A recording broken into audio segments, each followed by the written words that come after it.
Noodle. This is a response to your twitching. Stop the twitching, alright?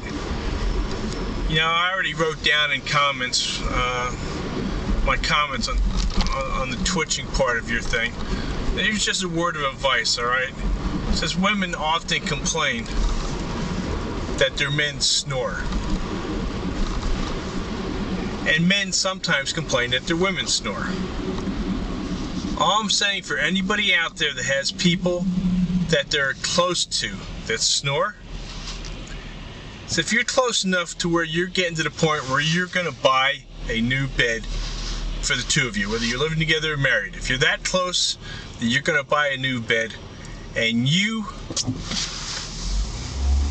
are the loved one of someone who snores, here's my suggestion for you. It's worked great for me, the 22 years that I've been married. Don't tell my wife. Nah, she already knows. Sometimes she snores. No? I imagine sometimes I snore too. But I've been the one that has actually said stuff about it over the years.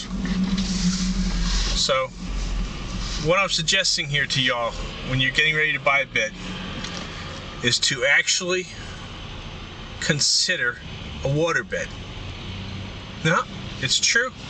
A waterbed. Now, it can be one of those semi-waveless or waveless type waterbeds. That's fine.